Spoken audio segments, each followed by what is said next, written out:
coming to you direct from the nerve center of the galaxy's greatest comic. This is the 2000 AD Thrillcast.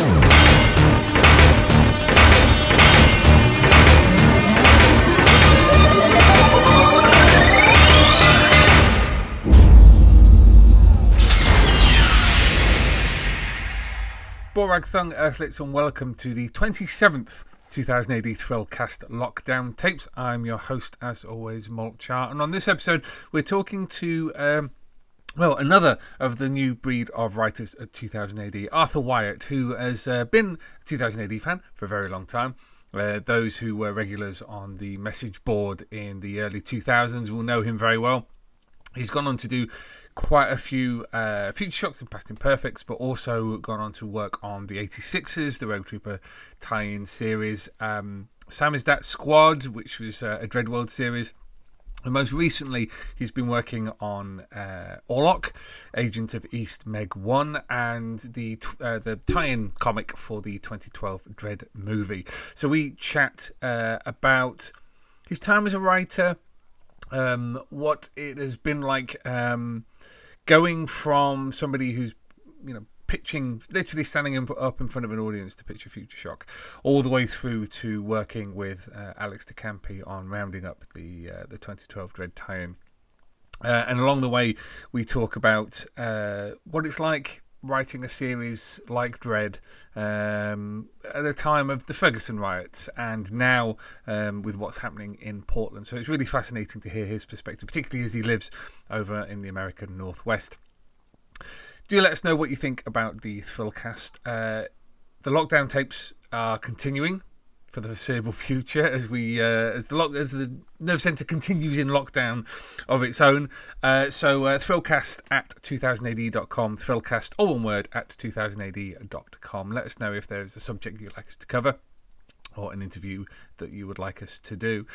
So as always, not an awful lot of preamble on this episode, and we're going to dive straight in to chatting to Arthur Wyatt.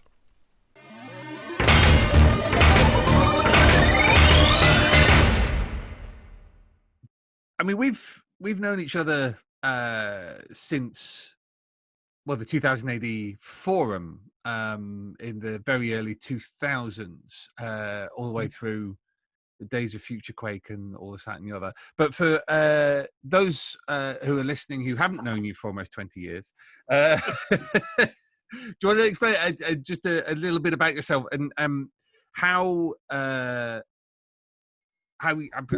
you came to be a 2000 AD fan in the beginning?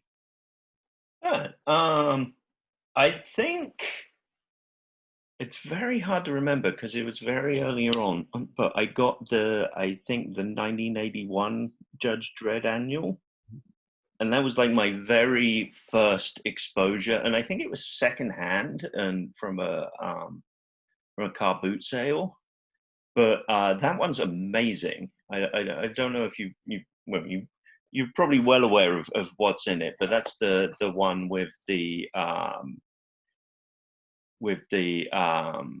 two big McMahon stories, and I think it also has like all kinds of world building stuff for Mega City 1 with the gear and price list for equipment. I might be merging a couple of annuals together because there were a couple of car boot sale finds that were annuals, but that was really my first inkling that this was something special and interesting.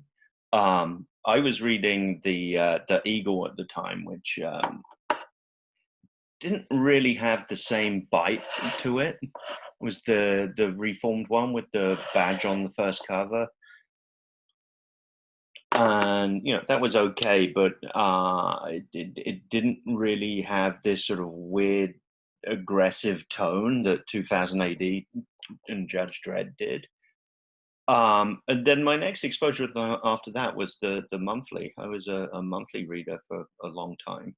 I didn't start reading the weekly prog until well into Bad Company. So that would be 500 and something.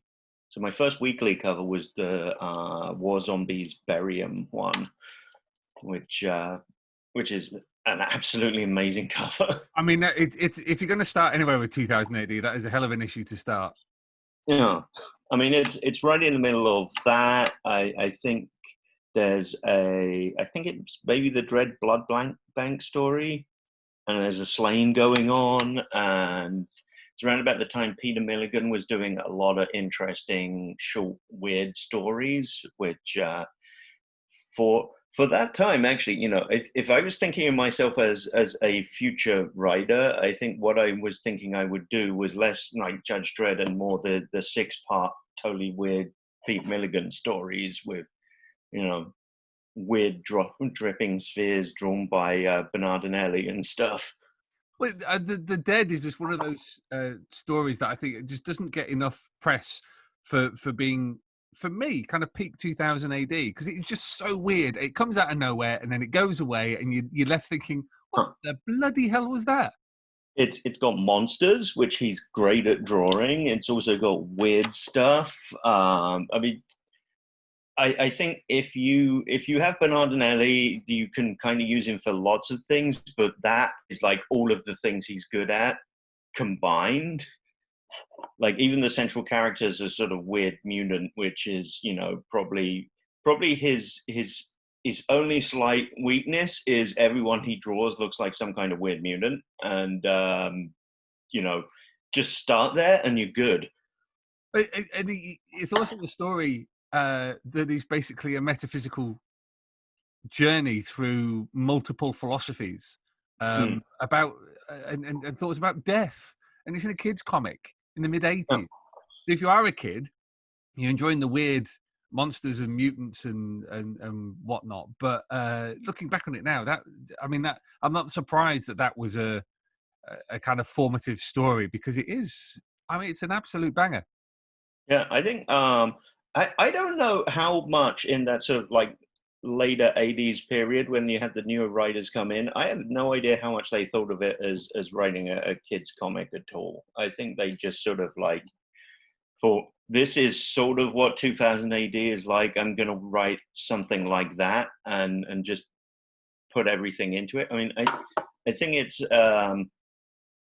it's a new range of writers that are essentially fandom writers, not necessarily of 2000 AD. There's also a lot of sort of 70s sci-fi fans. I don't think the first wave of writers were quite coming from that same place, because they were, doing a job. They essentially all worked for the publisher, or were like one distance removed. And this was one comic along with several others, and then you get like Grant Morrison or Alan Moore, totally seeped in like 70s weird culture. I have no idea to what extent Alan Moore thinks he's writing a kid's comic versus just whatever he wants to do. So there was a comment you made just a moment ago about if there was ever a sense that you wanted to be a writer. Was this a dream, an intention? Was this something that you did want to do and have eventually come to it, or is it something that has developed over time? So I started out, as a kid, like doodling a lot and really wanting to be an artist. That eventually did not really work out. So after that, I was like, okay, well, what else do I like? I like video games. I want to make video games. So I ended up becoming a programmer and totally not doing video games, but it paid money, which is good. And after that, I think I started looking at writing comics specifically like early 90s. I did a couple of little things with Chris Askham, who's sort of been hovering around the small press and comic scene for ages. And they were sort of like little sort of EC Comics horror pastiche things. And they were great fun to do, and we eventually put them in a like little small press comic, and that was kind of me off to the races on writing. I was doing small press stuff on and off through those years. A lot of little anthology titles, a lot of stuff that was slice of life, which was interesting because I was in my late teens, early 20s, and didn't really have a life. So I was trying to write profound things about people's life experiences that I very much did not have, because I lived on a small hill in Bedfordshire and didn't get out much. And then 2000 AD kind of happened because of Andy Diggle and his whole rocket fuel and send us pitches thing. I ended up writing a couple of stories. First time I'd written for a while after sort of getting started with, my career. Sending them in. Every last one of them was rejected by Matt with like a one sentence, just cutting summary of why it didn't cut it, which at first I was like, that stings. And then I came around to like, no, I mean, this is just condensing in the smallest possible form exactly what I need to do to make this thing work. It turns out if you listen to editors, you do get to pick up a thing or two. And then the first one that actually sold, that was the Pitch Fest one. So that was... Explain more about the Pitch Fest, because we kind of do a similar thing. Well, we do a similar thing with the Thorvald competitions, but this was this the DreadCon one? I'm trying to think if this was the first or second DreadCon. It was the one that was in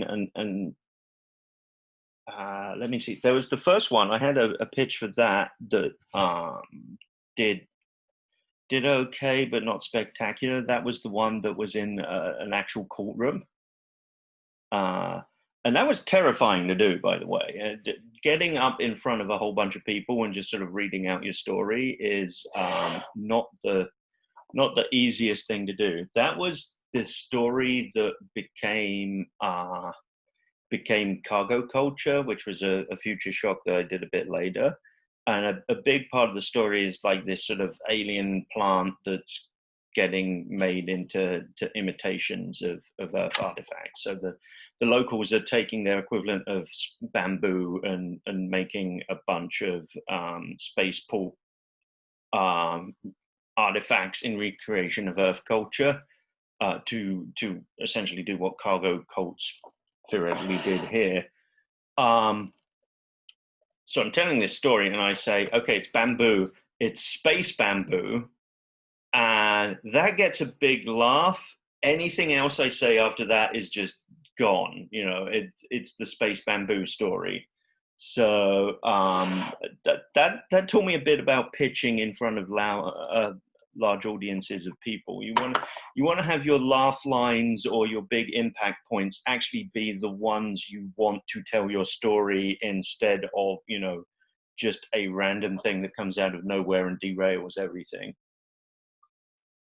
The second Pitch Fest I did, that was the Cosmonaut X, and I do not know where that story came from.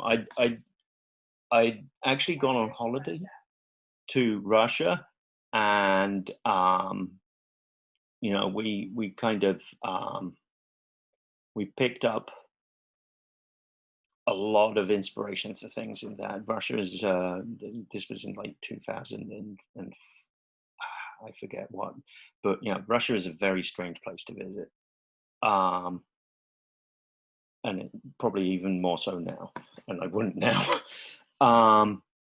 But that story is just such a great little story, and it just sort of dropped into my mind whole. if you've not read it, it's basically one of the past imperfects where you sort of, what if history took a different course? This was, what if Yuri Gagarin went up into space and Fantastic Four type cosmic radiation gave him superpowers. And then there's a nice twist to it that I won't spoil. And I read that out, and it all clicked into place. I read it out and delivered it to the crowd, and the crowd seemed to like it. Matt seemed to like it, and it ended up winning that one. It even beat out an Al Ewing story, which that's kind of incredible. Also, I think he'd already sold stuff by then, so that might have been a slight modifier, but yeah, that got me started. I didn't sell another one until after I'd moved to the US. After that, that just kind of like pushed me in, and then you kind of, after you've sold your first story, you're a little bit like, I've made it, everything is easy street now, and it totally isn't. After you've sold your first story, there's just, now you have to sell your second story, and that's that's going to take as long as it does, and is the exact same level of effort, and you just got to kind of get used to making that effort. But then I kind of got into selling a few Future Shocks. I ended up selling a bunch of Black Museums as well, which got me making, Dredd World stuff and really delving back into Dredd history to get seeds for these stories. And a couple of them. Sorry, I remember just on the Cosmonaut X story, you had some absolutely cracking artwork by Campbell on that, didn't you? Yeah, Lawrence Campbell. It's funny. I used to be on the 2000 AD message board, and I think I'd said some things that were less complimentary about one of his stories. Is it yeah.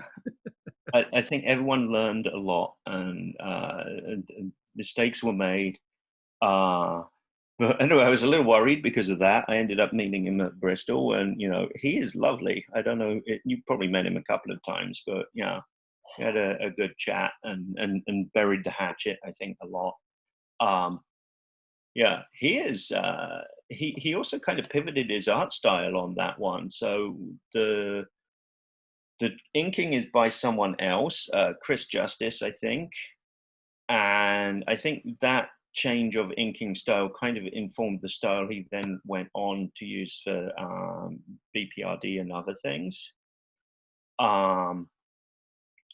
So I think that ended up being a bit of a pivotal moment for him as well, because he just sort of shifted styles, and that new style he picked up after that, where he was self-inking, that really went places.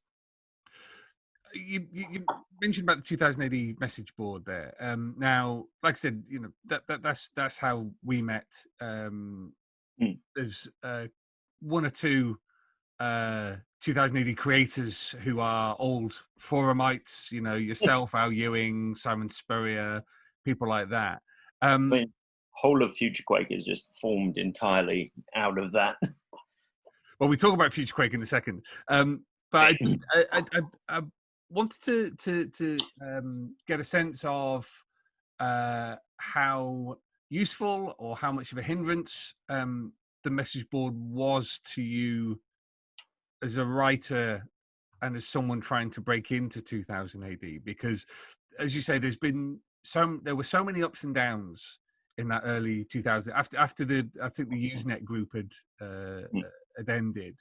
There was a listserv as well that went on for a bit. There was like specifically a writers group, which that was all forum people as well. So I think that the value of the forum was almost less the existence of the forum itself. Less the existence of the forum itself, and more meeting all the people through it and connecting with them, and being able to have conversations with them. Like when I went to that first DreadCon, didn't really know people that well. Ended up having, having conversations with like Cyspheria and a bunch of people, but didn't really know everyone that well. The second DreadCon I went to, it was like a big gathering of old mates. It was, which probably made a lot of difference to my presentation as well, to be honest, just having sort of those two different experiences. The message board itself, great for exchanging ideas, great for sort of throwaway stuff that became little skit strips. So there was a bunch of things that would just come up and again about like Rogue Trooper and Helm just being a talking hat. I think a couple of strips came out of that where it's just Helm sitting there and then saying, "I've got sensors." And then the writers group that came out of that was kind of short-lived, but very, very useful. So people were sort of throwing up synopses for their prospective future shocks and critiquing each other on it. Got some very useful feedback in that. Particularly, I think Cyspheria and Gordon Rennie kind of hovered around that, and I think having them around as let's say an established writer about Cy in those days, which to me he was, but I think he was like 2 future shocks in. But he'd done it twice, so I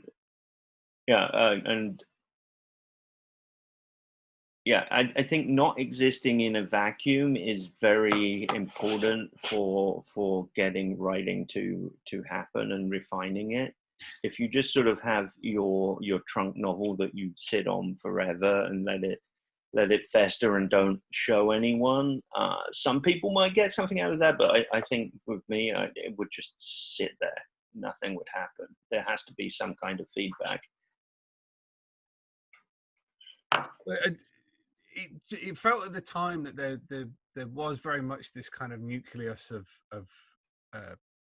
friends, people who knew each other online. It was the heyday of online forums, which before social media as we know it came along. It really felt like we were part of a community, like a proper community. It wasn't just people slinging crap online. It was I don't know how you'd recreate that now. I mean, I've sort of dropped out of the forum itself. I think a lot of people dropped out of the forum as they started actually selling stuff in comics, because it's very hard to do that sort of thing and work in comics at the same time, because it goes from we're all on it together to you're in it and I'm not in it. What's going on here? So over time, I think a lot of that group kind of drifted off because it's impossible to do both. I drop in occasionally. I read way more than I post on there. Like if you see a post in relation to one of my stories, I've really broken a sort of rule I've set for myself to not give feedback on feedback. But talking a bit about the process of pitching future shocks, as you said, there's often the assumption that once you're in, and it'll be easy from here on out, because there was quite a gap between your early work and then the moment when your name seemed to regularly start to appear.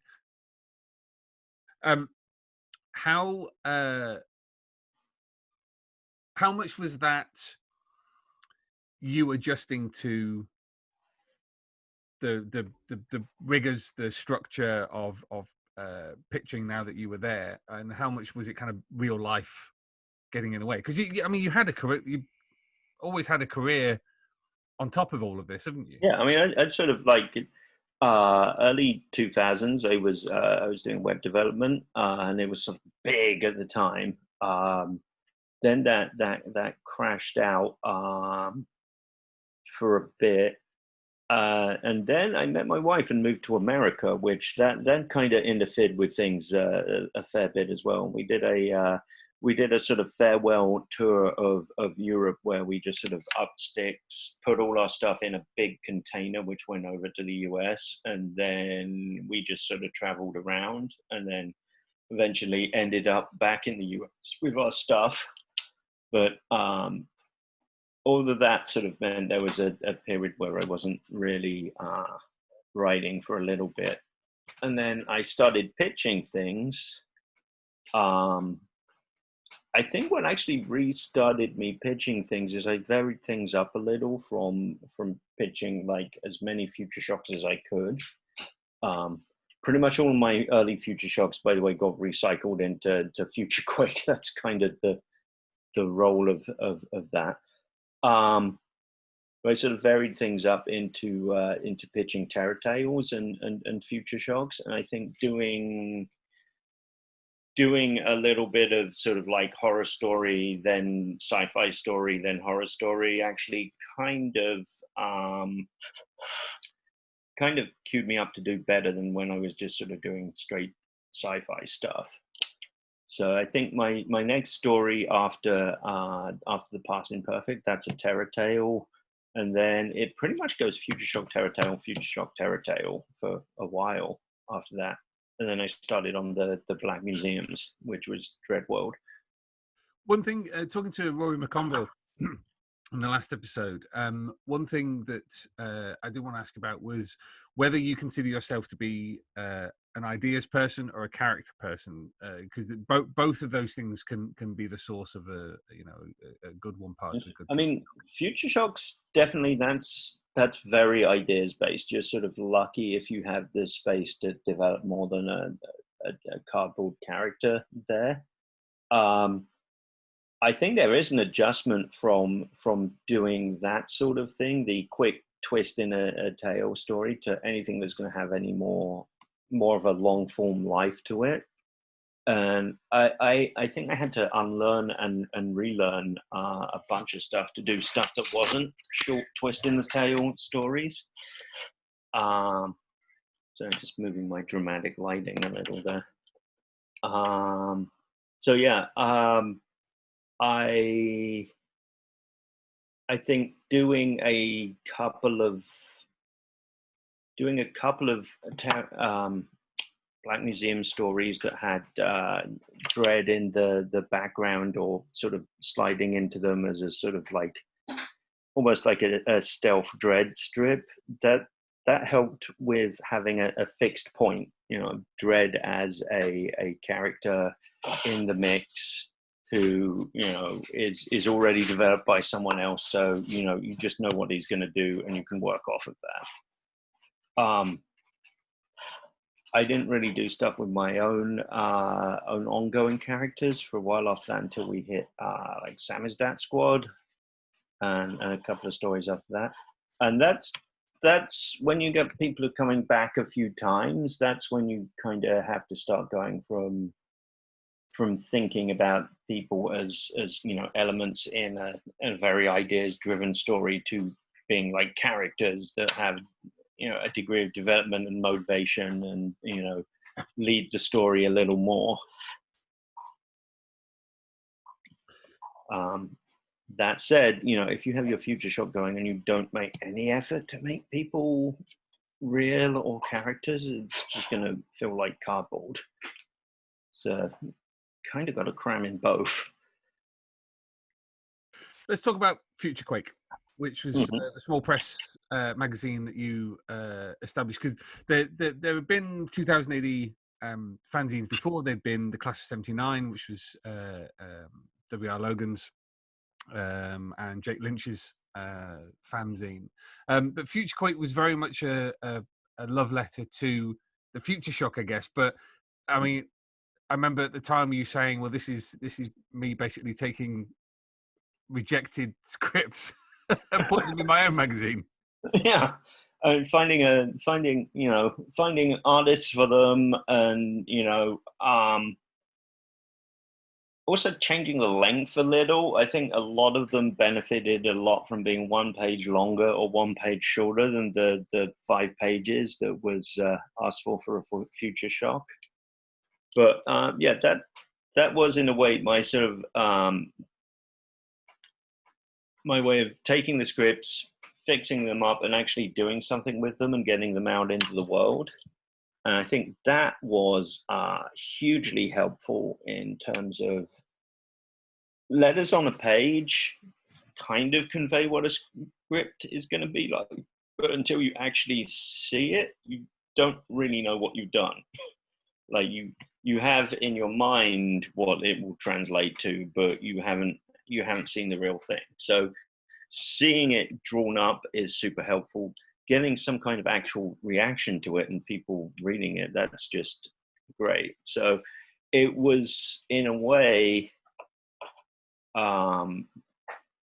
it was a way of really kind of getting something happening with 2000 AD outside of 2000 AD, and getting some more out of those scripts and an idea of why they would work or not work.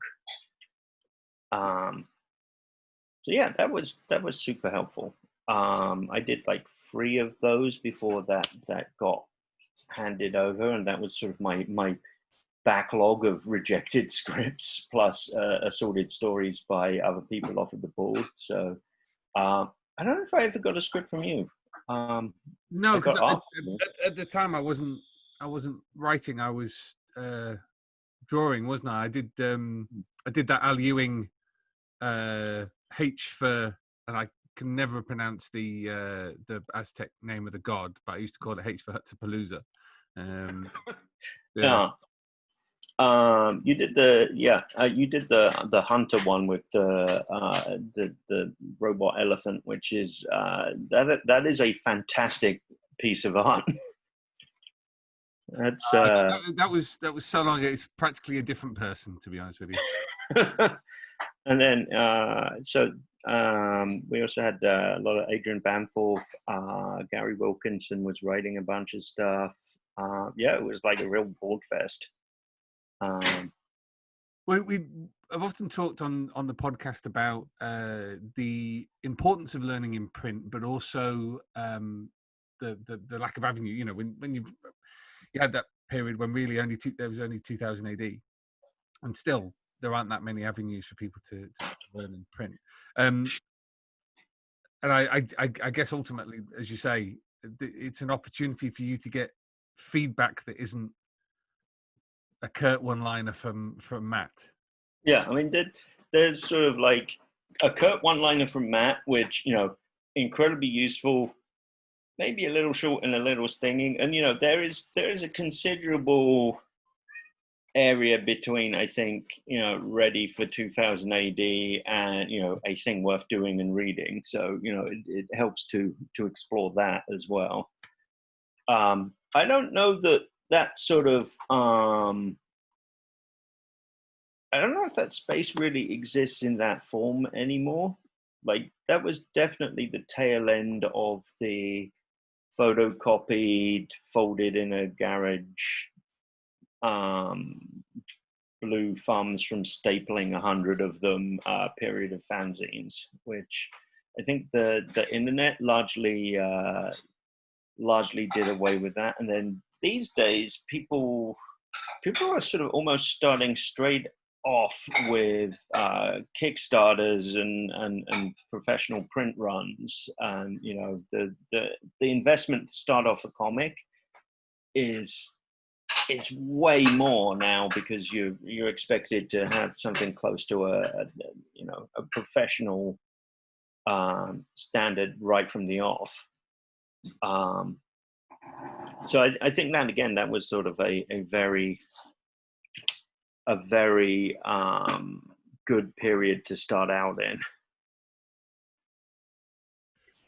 Because you did what, 5 or 6 issues of that, was it? I think I did 3, and then I had material in 4 and 5 after I'd handed it off a little. I think that went to Rich. Stumbling on the last name here. But anyway, I was leaving the country, so I was very much, hey, do you want to take this on, and sort of handed on the baton and the name. And since then, I've seen it on TV. That's bizarre. There's 20 of them. There's 30 of them probably. It's really run and run. I say that's a style of comic that's less around these days. I guess I've just sort of caught myself in that because, Futurequake's still going and, still has some great stuff. I don't know. Didn't Rory come in via Futurequake? No, Rory came in to the Pitch Fest at Thor Bubble. I think he might have done some small press stuff. I can't remember. No. I don't always have, I don't always have my sort of thumb on, people who were coming into comics anymore. Used to be like when I get the prog, if there was a Future Shock in it, I would always be kind of curious as to who was doing that, because that's often where you see people for the first time, and then you see them again later as they pick something up. So let's fast forward a little bit. So you've done your Future Shocks, you've done a few Tales from the Black Museum. You did one of the what if, not what if, whatever happened to stories, didn't you? About was it the Flying Rats one? Yeah, I think that was a Black Museum, but it kind of fit in around those. That was a really fun one to do. That was one that had a bit more Dredd in it than really a strip that's theoretically not a Dredd strip should have. So that was a bit sneaky, but it was also it was, so to summarize it, it's basically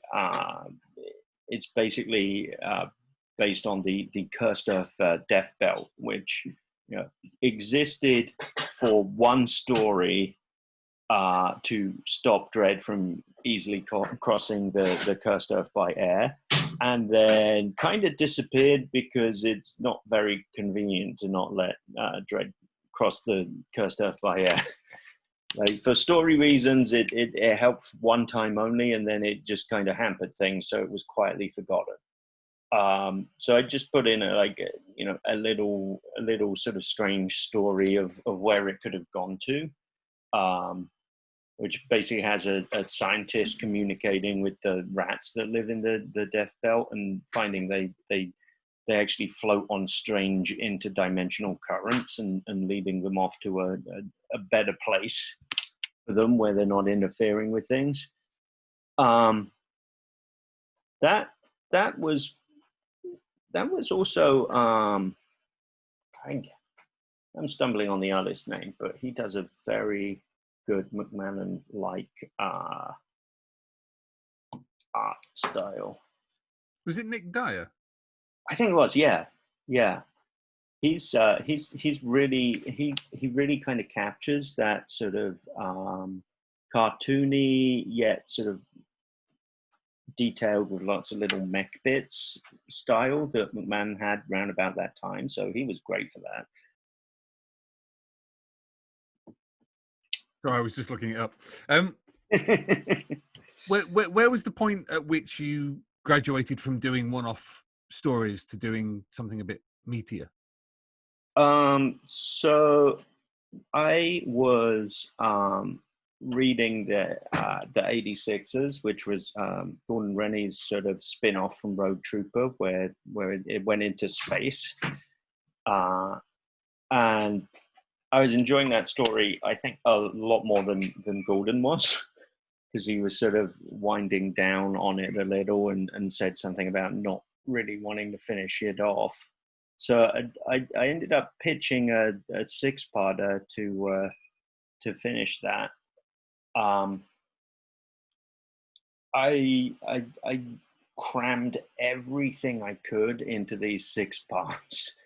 and if you read it, it's a very overstuffed story. It's sort of paced at roughly the same rate that one of my one-off stories would be paced, which it turns out totally doesn't work for, you know, episodic long-running stuff. You need breathers in there. You need to let stuff have its own beats instead of cramming multiple things on the one page.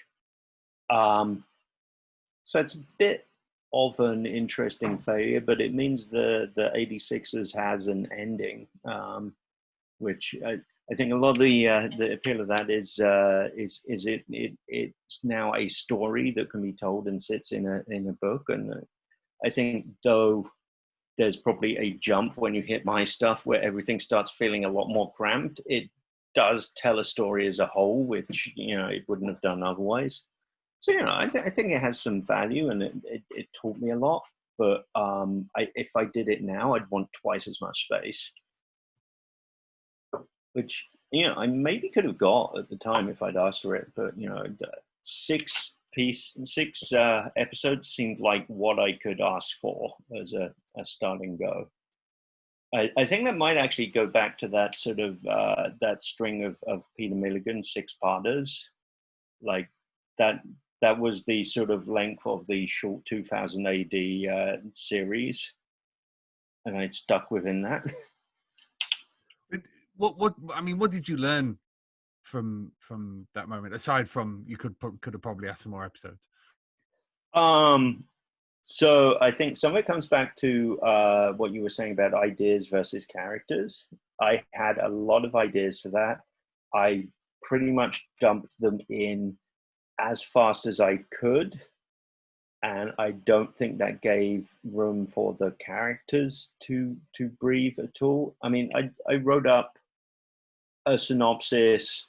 There was almost like a flow chart of all the things in motion in the story as Gordon had read it, driven forwards to their end point where they wanted to be at the end of the story, and it was very much beat, beat, beat, beat, beat, beat.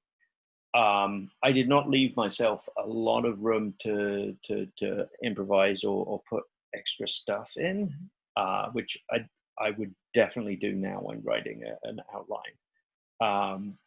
At the time, my instinct, and this very much came from Future Shocks, was to lock everything down, because Future Shocks are like these little highly constructed clockwork things where every cog has to sort of tick round and mesh with the other and bring it to the shocking conclusion. And at that point you say, oh yeah, every part of this inevitably brought this to the end. A longer, broader story, it can't feel like that.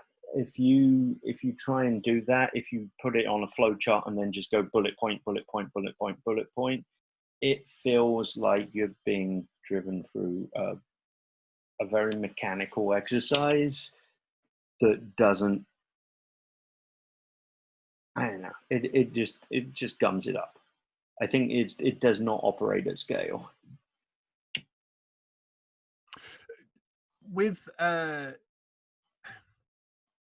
playing in somebody else's universe, did that help with that series? Because obviously Gordon has spent a lot of time messing around in the Road Trooper universe with the 86ers and Hunted and Jaeger. How did you find that fitting in with an existing mythology on the strip? I mean, that was a lot of fun. There was sort of two things going on there. There was the mythology of Road Trooper, and then the specific mythology of the 86ers. I think I largely kept the elements that Gordon had brought into that already. I didn't sort of like go off and drag in, you know, Brandon Brass or other far off corners of the Road Trooper universe, which, you know, if that had been an ongoing thing, I think, you know, probably I'd start doing that, sort of digging into the GFD back catalog. But because that was sort of in motion, I pretty much just stuck with the set of elements. that were there already. But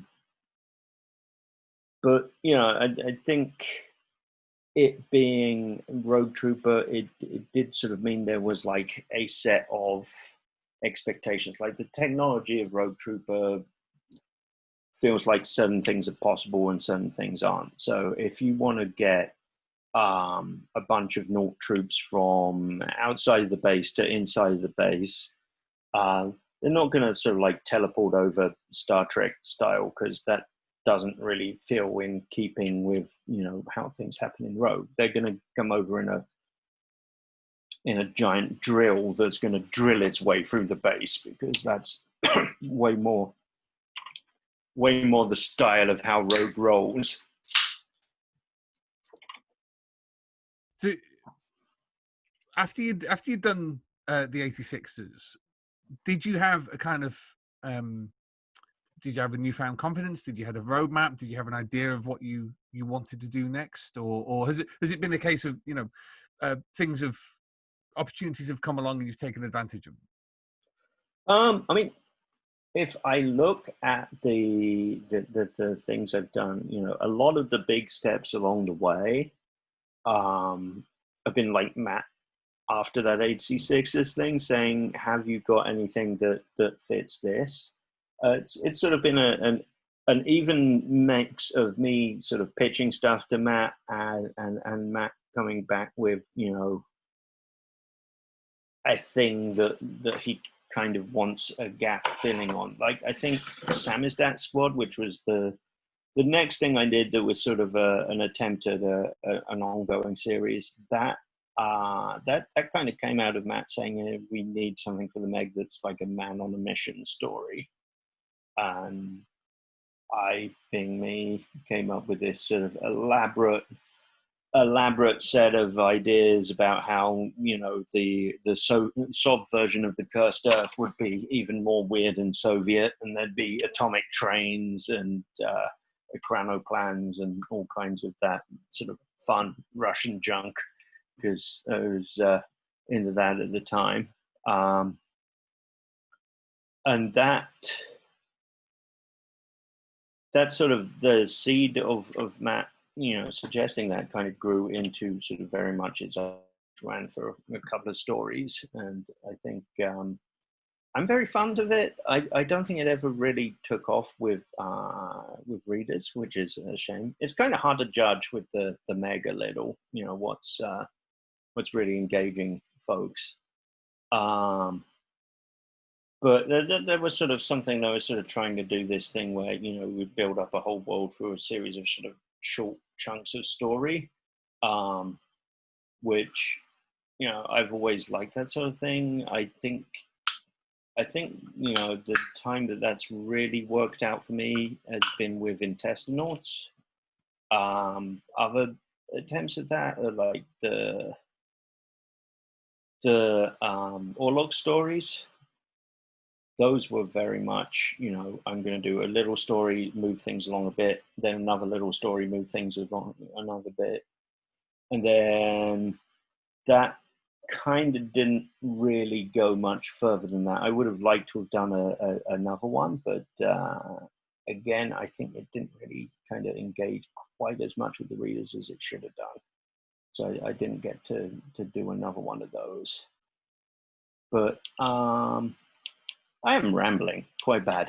No. Everyone says that, and it's never rambling. It's always fascinating. What I wanted to ask was with someone like the Samizdat Squad, where I think in hindsight, it's clear from the writing that and this is no offense to you at all, that the ideas were there, the intent was there, but something wasn't quite clicking. Were you getting that feeling at the time that you weren't quite achieving what you were reaching for? Maybe. I mean, it might have come a little from that sort of intent of sort of doing it in sort of little short bursts of story that,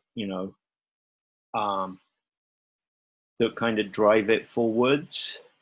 And I think I was basically trying to do what Pat Mills did with the early ABC Warriors. So, you've got ABC Warriors, the first book, to a certain extent, the black hole as well. It's very much, here's the immediate scene, here's how they deal with it. There's a big fight in the middle. And then even if it continues the same story like the black hole does, we're definitely on to the next chapter with its own fight and its own stuff going on. And I think trying to imitate that was very much what I was about with that at the time. One thing I didn't realize is ensemble stuff is just really, really hard. I don't know how, ABC Warriors, I don't know how that even works. It like brings in maybe, I don't know, I mean, like there's sort of like 7 core ones, I guess. And it brings in all of them essentially with their own story at the start. But they are actual ABC Warriors stories with all of them and all of them getting some time in them. It doesn't just sort of do the Marvel Universe thing where you've got, here's Captain America's story, here's Thor's story, here's them combined. It's all an ensemble, and it's all done in 5-page chunks. And doing an ensemble story in 5 pages is just insane. Probably not the thing to do starting out as a writer.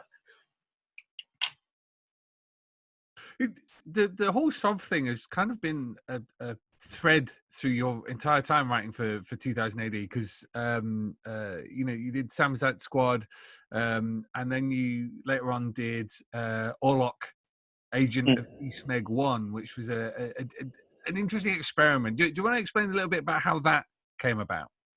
So that was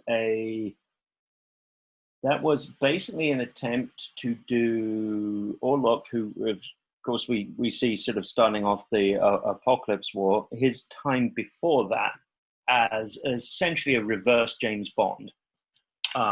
So he's theoretically a agent of Eastmeg 1. He's kind of got his own agenda, which is being a murderous jerk. And it really taps into, I was trying to do 2 things. One, tap into Cold War stuff, particularly of the era it would have been set in. So before, okay, this is sort of a sort of complex little twist to it, but everything in 2000 AD kind of has 2 times it's set in. So it's theoretically set before the Apocalypse War in Judge Dredd in that timeline, but I was also trying to set it in terms of writing and what it was about in the actual history of the time that it would have been published if you went back then. So the first one of those was set in Britsit. It was very sort of post-war malaise, Smiley's people, grey, England. The second one kind of happened in parallel to the let me see. I don't know if we kind of refer back to Dredd in that one. That's the second one is Eurozoned. I think we might refer back to the Cursed Earth in that a bit. There's a little bit about what's going on over in Dredd's world, and again, it's very much sort of spy intrigue, people trading sides, Sovs being sort of terrible evil bastards. Very sort of Len Dayton kind of the spy from came in from the gold type stuff. And then the one after that is a little more, there's the Australian one, which is a little more letting go a little. And that has a sort of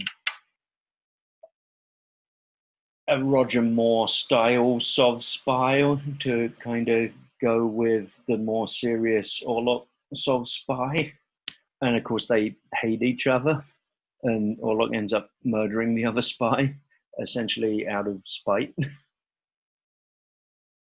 When you're doing stuff that's clearly influenced by and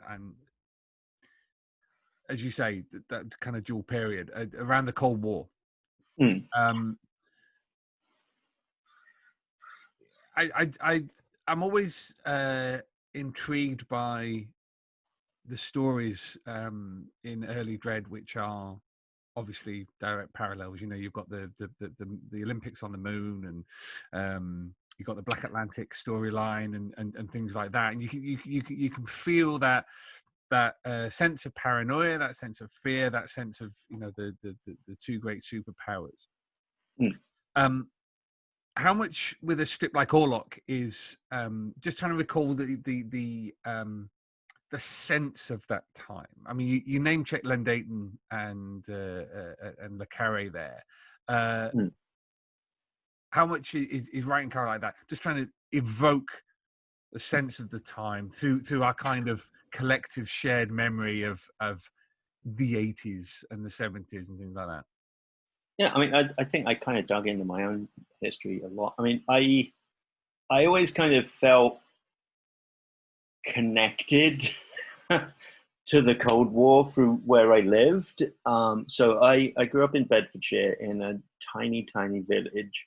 And it was basically on a hill, and on the other side of the hill was this giant metal structure, which was some kind of over-the-horizon radar spy installation that the Americans had that did not appear on any maps of the area, but you could see the damn thing right there.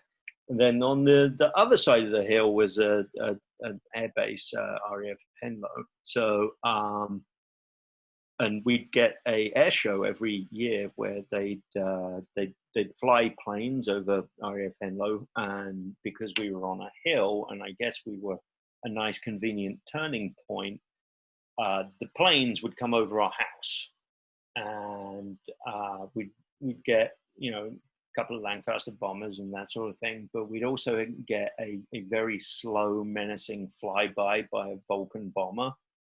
I don't know if you've seen one of those things, but they're fucking huge, and they make this incredible sound. And I think because of that, because there were these two, fuck off bomb targets either side of where I lived, a nuclear bomber would fly overhead every so often, and there was like a spy base down the hill. Even though I was like a sort of weird dorky kid in Bedfordshire riding around on a bike, I felt very tied into, the Cold War and the impending nuclear Armageddon and World War III and all of that stuff. And I think definitely reading 2000 AD at the time, that reflected it back at me at the same time. You'd read something about, the sort of Sovs doing the Black Atlantic, or some story with sort of like nuclear explosions destroying a block, and you'd be like, yeah, that makes total sense. That's the world we live in, expressed through the form of Judge Dredd.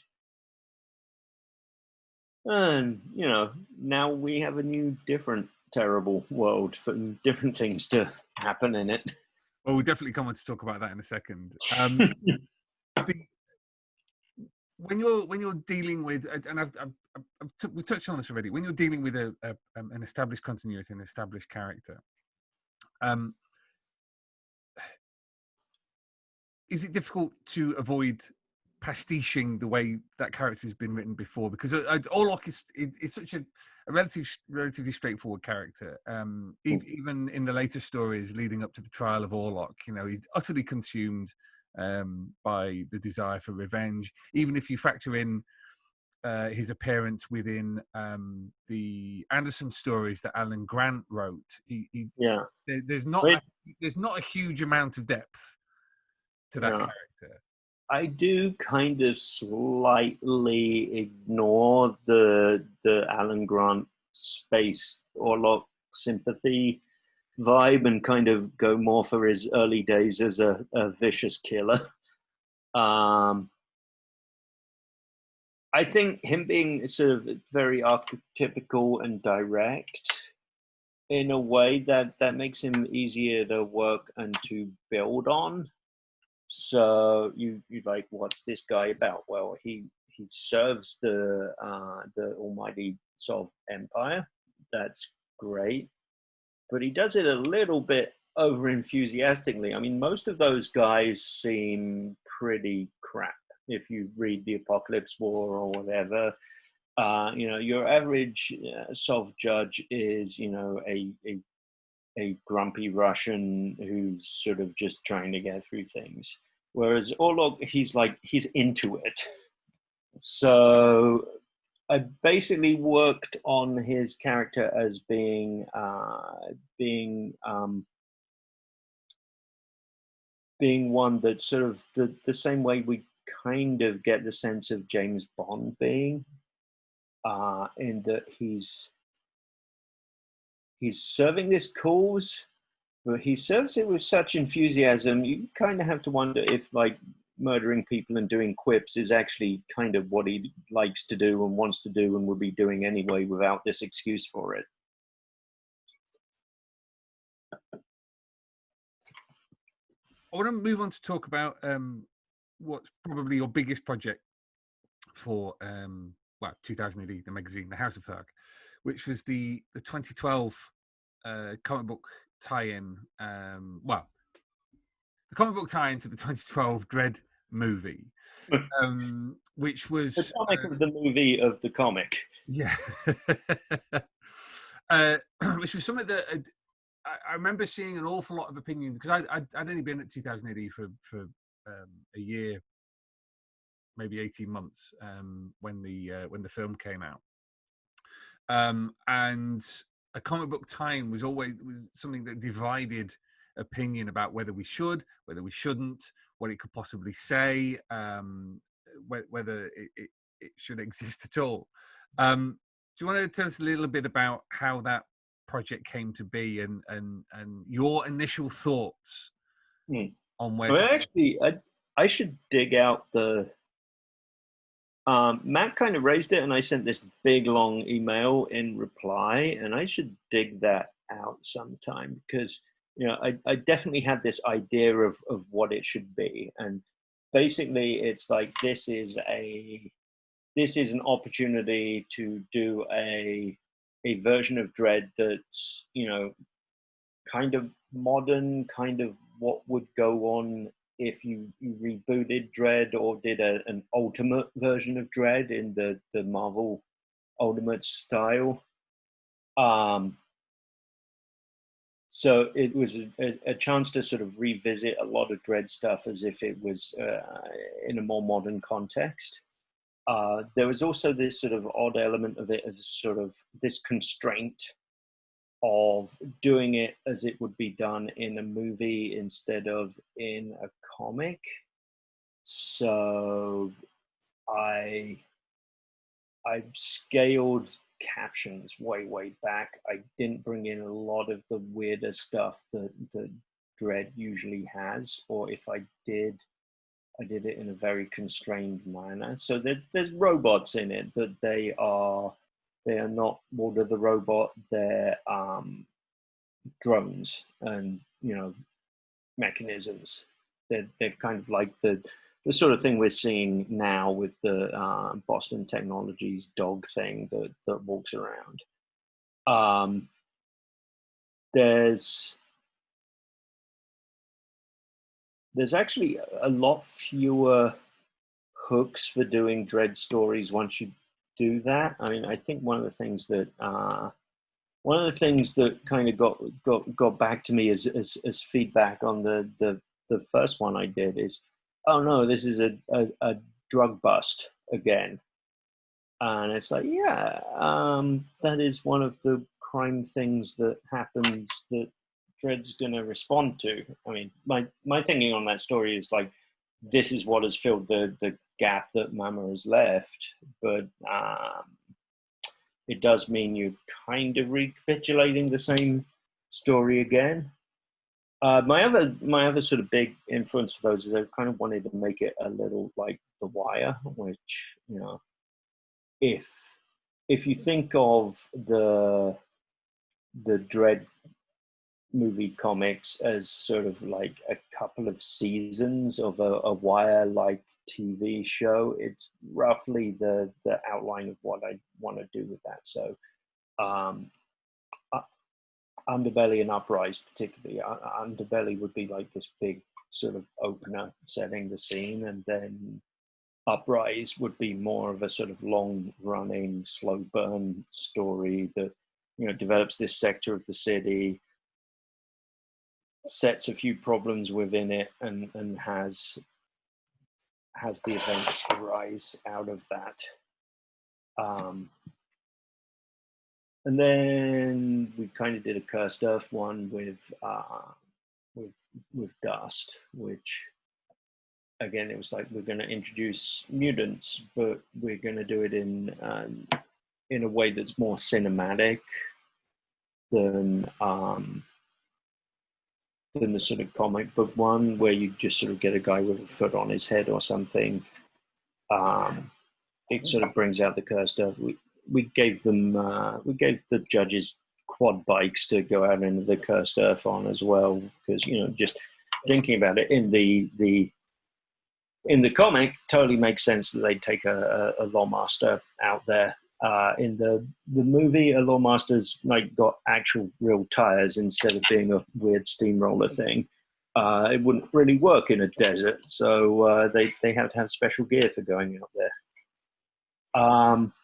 And then by the time I was doing the sort of last two, I think we'd kind of broken free of that constraint a little.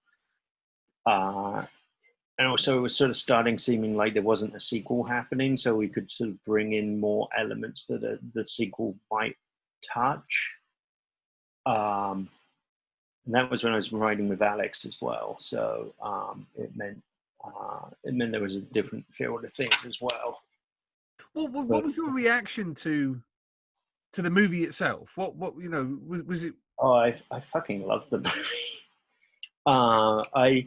I sat there in a cinema just going like, yes, all the way through, like from the start, where, you know, it starts up with this really great score, and then kind of trundles on to the end, and then like right at the end, after the action is concluded, the credits come up, and I think Carlos Esquerra and John Wagner, their names are like one of the first credits that just pops up right at the end, and I cheered from that bit like a lunatic.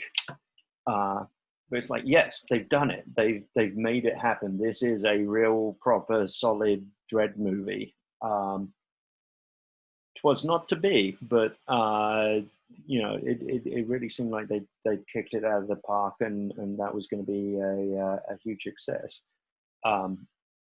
Why it didn't end up being like a 5-movie franchise, I think that's, you know, something that people probably kick through all the time. I think a lot of it was probably just it didn't get the marketing push it should have done.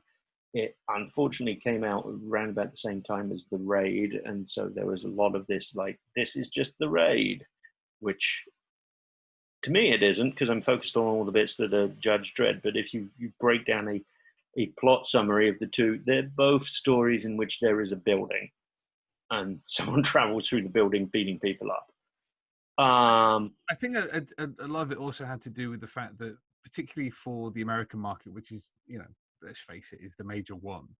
The Stallone movie is always on cable. You know, it's always one of those campy 1990s films that kind of crops up on late night cable. And it unfortunately appeared around about the same time as quite a few remakes. So, you know, you had the not particularly good Total Recall remake. I can't remember. I think it. I forget that happened every time until someone reminds me. The RoboCop was okay. Not funny, obviously, which is a weird thing for a RoboCop movie to do. But I mean, that's a question I wanted to ask you about the tie-in strip. That one thing that was very much identified by fans and by critics was that in the 2012 movie, that level of black humor, that level of campy black humor that the strip is renowned for, wasn't there. How much was that a problem when actually making a comic book of the movie that's going to be in the same magazine as the actual comic book? Yeah, I mean, I think it has as I say, a slightly different tone. Dredd is a hugely flexible character in terms of the sort of like kinds of tone and drama that you can set with it. So for the movie ones, yeah, it's relatively uncomedic, rather serious. It doesn't have all the sci-fi elements in it driving things. It's basically a crime drama, which is totally doable within regular Dredd. I mean, Wagner's hit those notes on, you know, a couple of stories, but usually those alternate.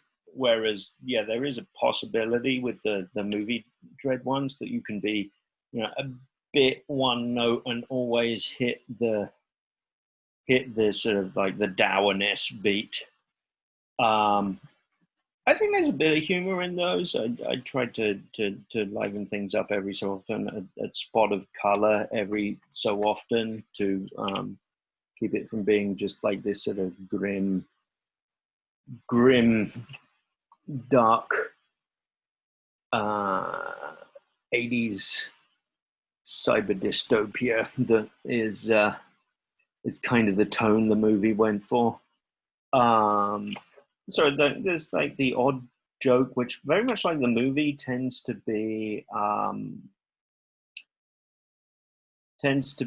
either like a sort of real sort of dry black humor quip, or you get sort of slight references back that are done in a different way. So, you know, in the movie, there's like these little Easter eggs, like the sort of the fatty wheels and the chopper graffiti. In the comics, I kind of had one thing where, you know, there was a mechanized house, and in order to work with this house, you talk to a thing that was essentially an iPad, and it was called Water. So that was the Water, the robot of the movie universe, was an iPad. You know, that sort of thing, for me, kind of leavened it a little. But yeah, if you think of Dredd as a sort of a series of effects pedals for all the different tones it can take, I definitely had sort of like dour and shooty crime pressed all the way down as pedals. Tell me a little bit about how Alex came to be working with you on the strip. So when I was doing Uprise, that's roughly when Ferguson happened. So I think it was actually as Uprise was coming out, and I think I had Dust kind of formulated already, but hadn't really gone to do much else. Ferguson happened, and it kind of knocked a lot of my enthusiasm for the movie Dredd out of me, because I'd be watching TV and I'd basically see what I'd written, what I was sort of supposed to be going around message boards and everywhere promoting and being excited about because it was coming out on the page. I was seeing the same thing kind of on the screen with these sort of body armored police with these, like, you know, they all got kind of huge grenade launcher guns that look very sci-fi-ish, and they're striding through clouds of tear gas, and there's searchlights, and, you know, it's like all the shit on the page happening in real life and hurting people.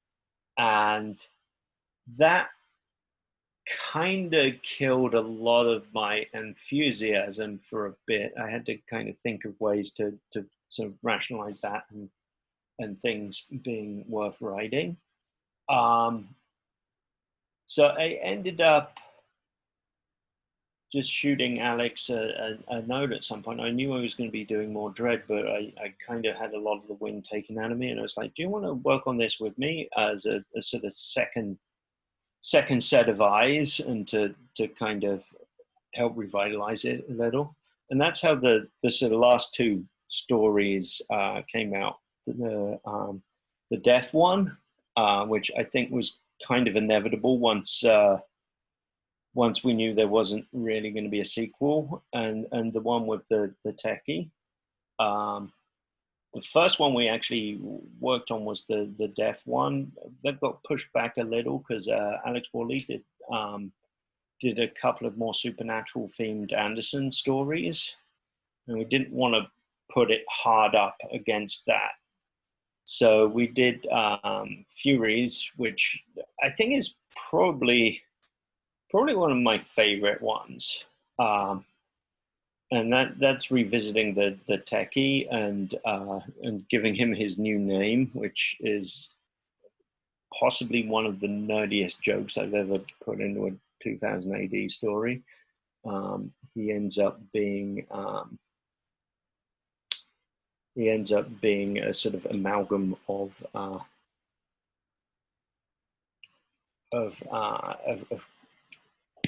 characters that actors played. Anyway, that those two stories, they kind of came together out of that collaboration, and I think kind of kicked some more life into it, but also kind of got us to the finish line because we kind of knew there was a time limit on it at that point. How did you find working with Alex? Really fun. So we knew each other from a little bit from the message board / DreadCon days, but Alex, I think, mostly was a sort of in the UK comic scene, but more in the sort of the orbit of sort of posher folks like Kieran Gillen and Jamie McKelvey. But was a DreadCon and things like that, so we knew each other from that. I've always liked a lot of their work. I think Ashes is kind of the one that really sort of said to me, why isn't this person in 2000 AD? Because this is totally 2000 AD stuff. So it's like, hey, you haven't done a 2000 AD. Let's make that happen. We kicked stuff back and forth a lot. The plots were, in a way, the thing that took the longest. Doing the plot for the deaf one was a super long, torturous process where we knew all the elements that wanted to go in it, but we couldn't quite get it over the line into a shape that was an actual plot.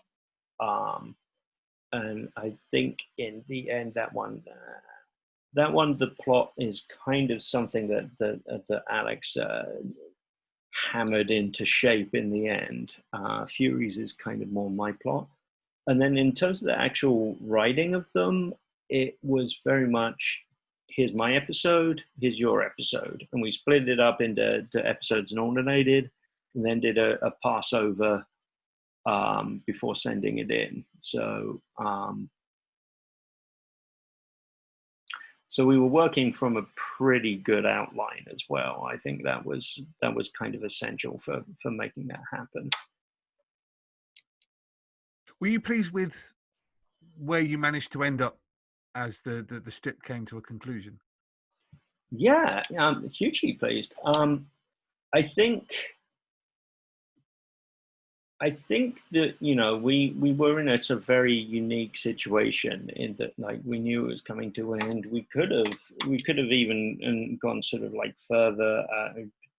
we could have even killed off movie Dredd. I mean, that was totally on the table. I don't think it would have felt right to do that. So we ended up in a different space that gave him kind of a different, almost bleaker ending. Where we send him off into, the dead world. I think we kind of hit on all of the themes of what he's doing and what his actual antithesis would be, which would be, a world where he's not needed anymore, or where the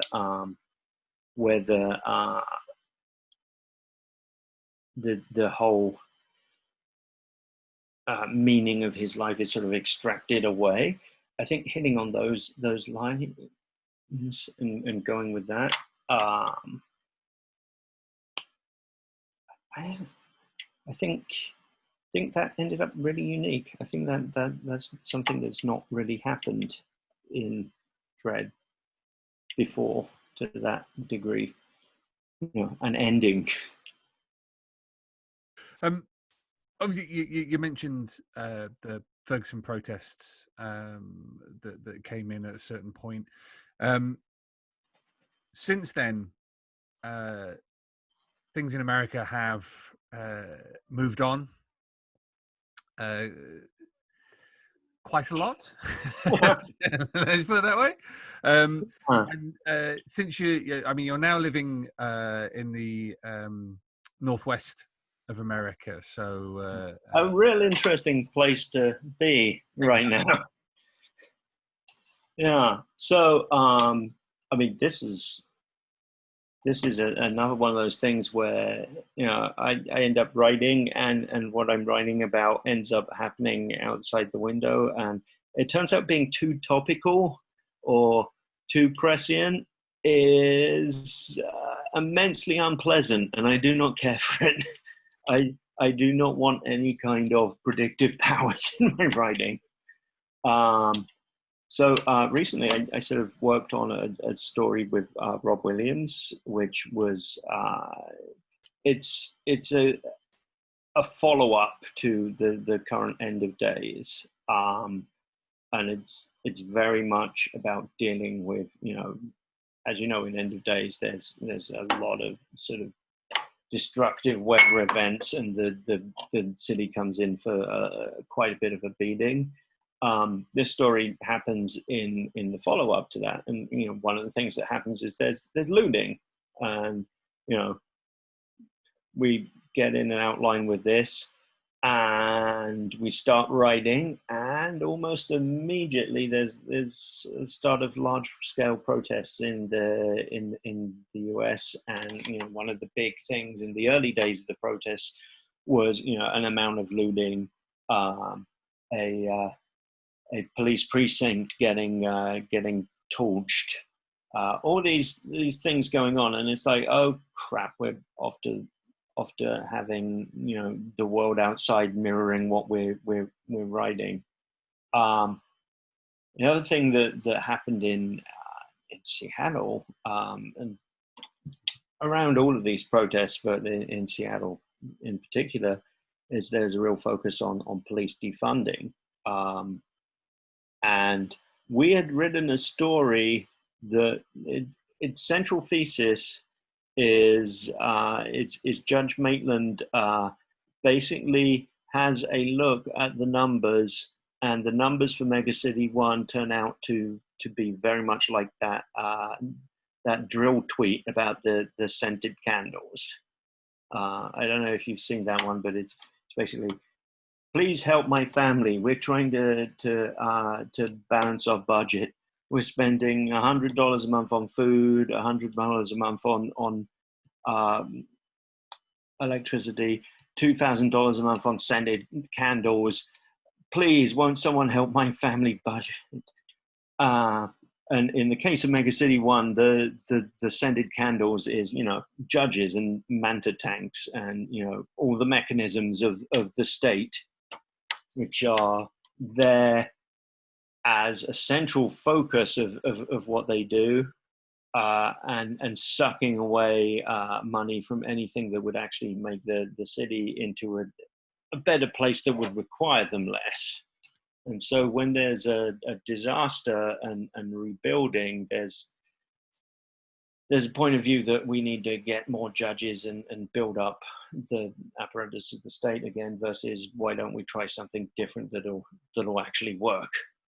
So that's a conversation I'm kind of winding in sort of very fictional terms in, you know, in the comic.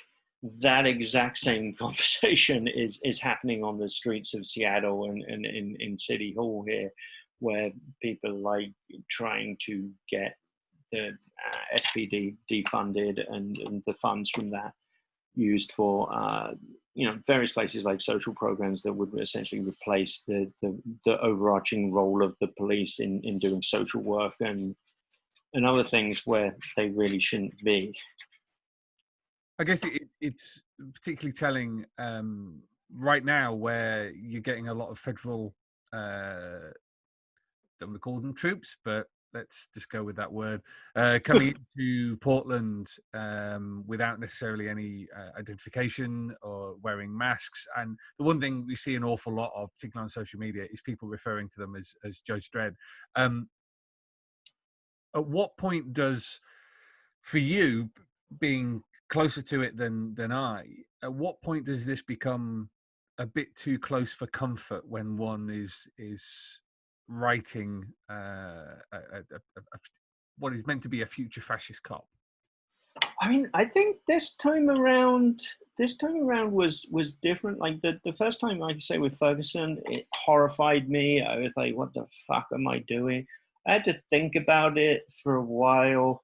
A lot of my post movie Dredd stories with Dredd are kind of a little lighter in their angle. They're sort of steering into like the humor and, you know, having apes and, you know, robots and aliens and stuff.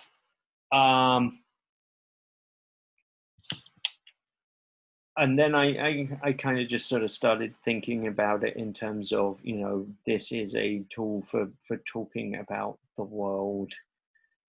If you're going to use it, it has to count for something. And it's actually, you know, it is acceptable to use it, but you have to think about what you mean and what you're saying.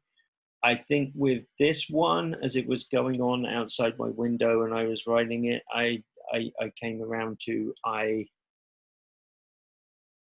can talk about this using fiction and parallel some of it, and I just sort of steered into it instead of avoiding it, and I felt much better for doing that, and hopefully, you know, that plays out in the results. Have you got a Dredd story you want to tell? Is it a strip that you have plans for, that you'd like to do more for? I mean, I have a couple of threads sort of spinning throughout my Dredd stuff that I kind of want to bring to a conclusion. There's the whole sort of the stuff I do with Jake Lynch is kind of off in its own sort of thread of events that that needs to come to some kind of culmination at some point. We've sort of set up this sort of big bad Eurocrime villain. We've got Heston as a recurring character. We've got Heston's evil twin Serpico. We're going to do something with all those things. I think also the threads I started with PJ on Bad Sector, which was another sort of very, very socially orientated one, I guess, because it's all about rebuilding a sector and the neglect that's been occurring there, even within a system like the Justice Department system. That I think I'm going to want to come back to that and expand on that. And this story with Rob kind of does a little. It gets referenced in there.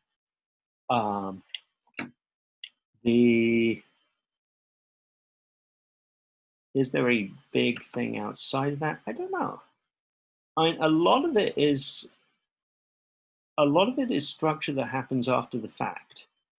You kind of do these stories and you look back at them and you say, that means this and this connects to this other thing. And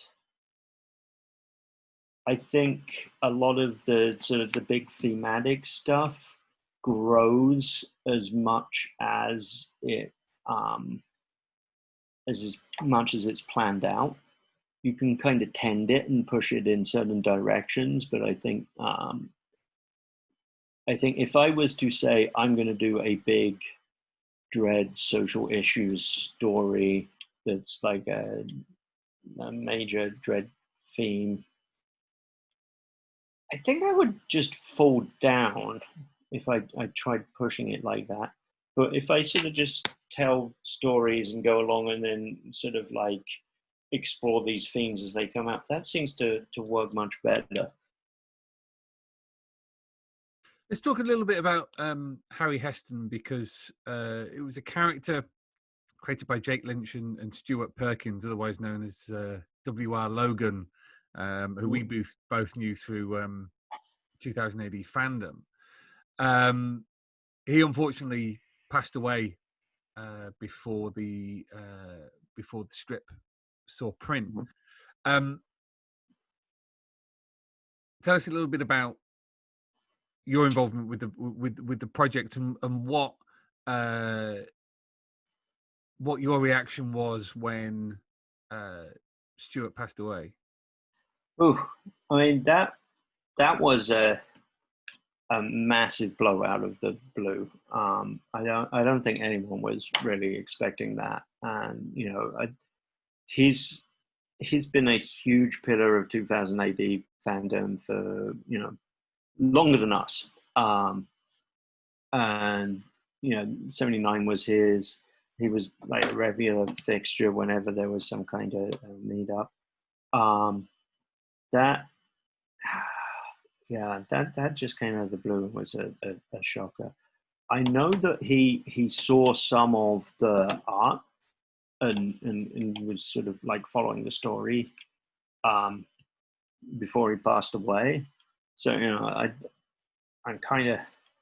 glad that happened. At least, I mean, it's a small, tiny thing, but I think.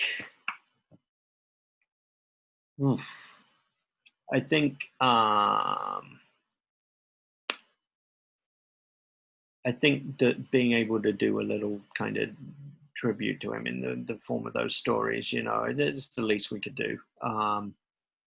I think him being like he's effectively chief judge now as well. So we see him on the page all the time. How involved was he in the story itself, or was it something that you and Jake worked together independently on? So I think Heston is very much Jake's baby. I think, let me see, like in the original 79 lineup, I think Jake was scripting, Henry Flint was drawing it, and then Logan was editing and I think did some script input on it. And sort of encouraged it. But, I think it was very much Jake's original story and his thing that he wanted to do, and his thing that he wanted to bring back into 2000 AD as well. I think,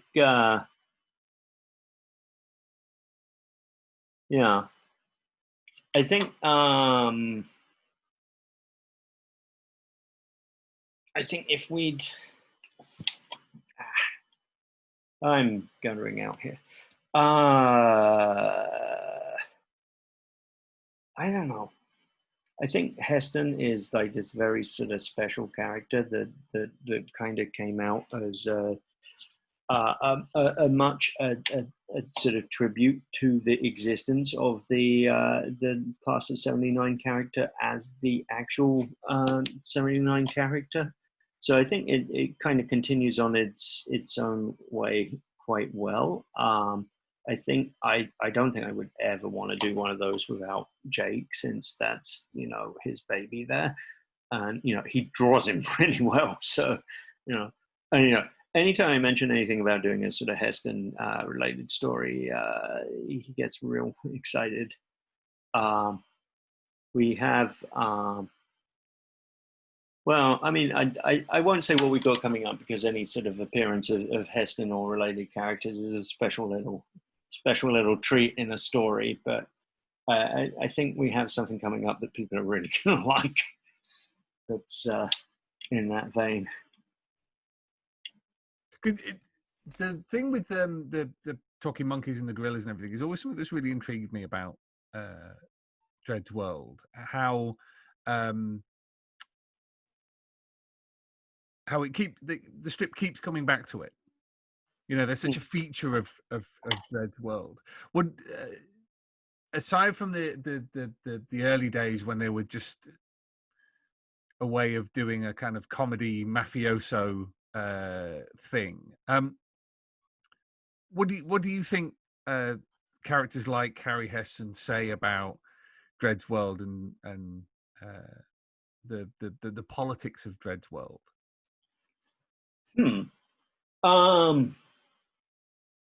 I mean, I think it's sort of an interesting thing. So Dredd, like a lot of comics, I think you definitely have these sort of characters like robots and aliens and mutants and, you know, the various uplifted simians sort of stand in or can stand in for a lot of like class issues. And also, you know, and this is something where, oh Christ, I hadn't thought about this, but you know, you don't want to go down this road.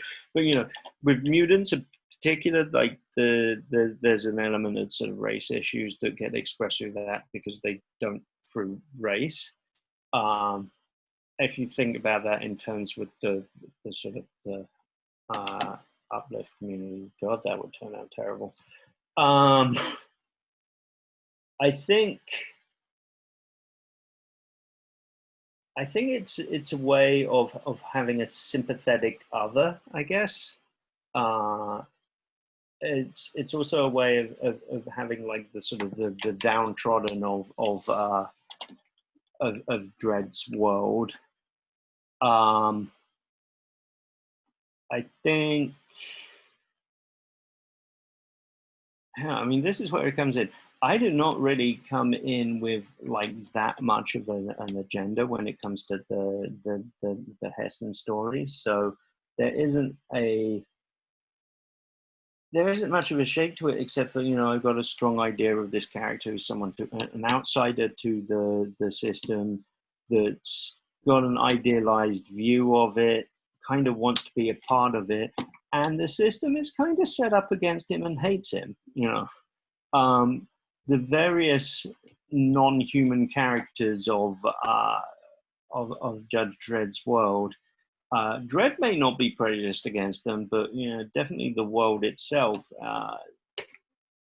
does not permit them or like them or really want them to succeed. And Heston's kind of oblivious to that, and that's part of the charm of that character. He sees Dredd and I guess Justice Department and the judges in particular very much as they'd like to see themselves, or the propaganda version of themselves, as something that's like helpful and useful to all people. And Heston's a helpful and useful person, so he gravitates to that. And then you kind of have this this parallel of that to how the judges actually behave and perform in society, and it's actually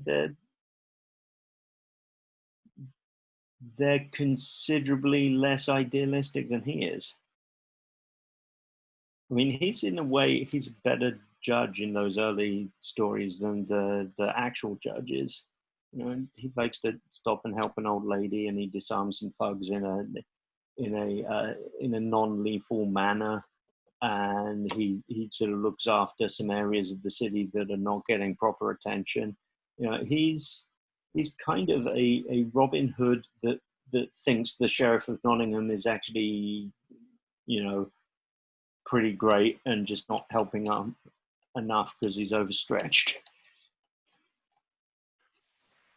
Because I like the fact that along with Heston, we've also got Chimpsky, which is Gordon and PJ's creation, which they've been doing some great work with recently. So I'm intrigued by the fact that we've now got two simian characters.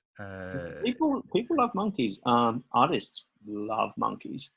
I think you are never going to get a 2000 AD artist that says, "Oh no, I have to draw a story with monkeys in." That's just not going to happen. I think there's a possibility of monkey overload. You know, I maybe need to scale back the monkeys a little. I did introduce a whole island of monkeys, so maybe I should do a sort of a big monkey-centric story over there. That was Krong Island, which was a giant monkey from Prog 5. So, you know, I think monkeys have been part of the DNA from like very early on in Dredd.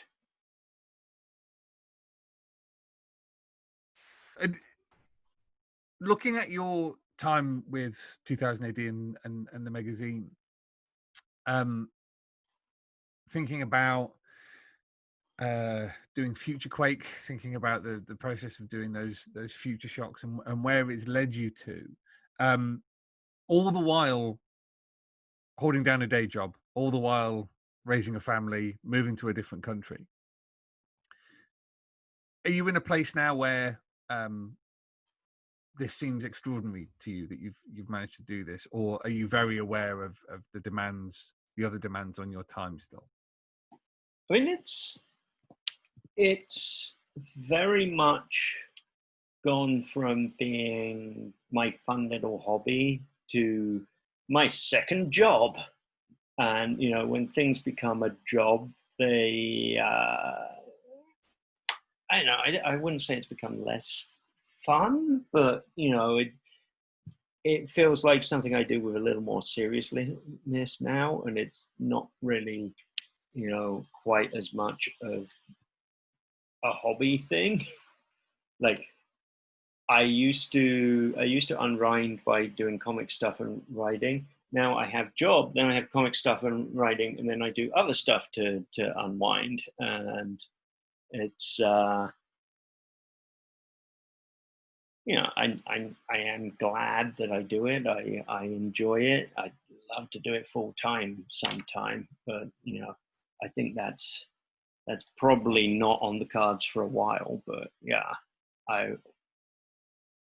I think having a day job also kind of means that I'm not doing it so much that I kind of tire or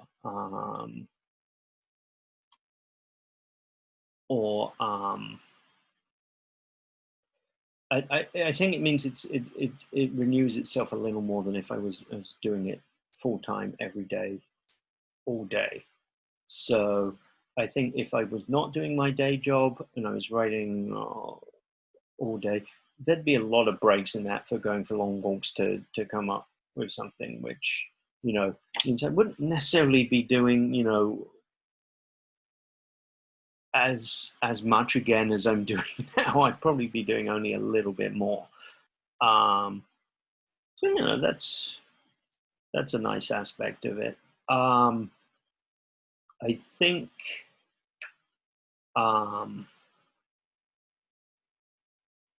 think it does mean that you know, I do kind of see, you know, people who came in round about the same time as I do kind of go whizzing off to Marvel and onto other things and think, could I do that?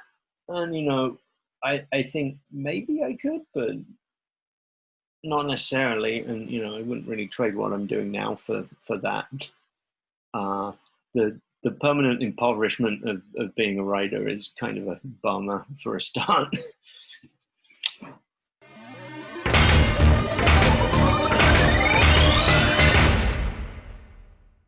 Super. What a pleasure to chat to Arthur after all these years as well.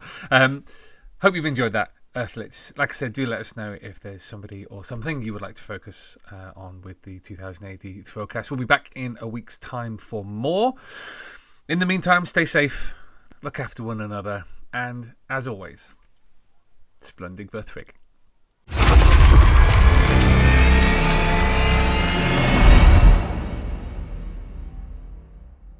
Alert! Alert! Alert! Fill power levels dangerously high. Alert! Alert! Read 2000 AD every week. Ask your comic book store or newsagent now. Subscribe to the galaxy's greatest comic at 2000adonline.com.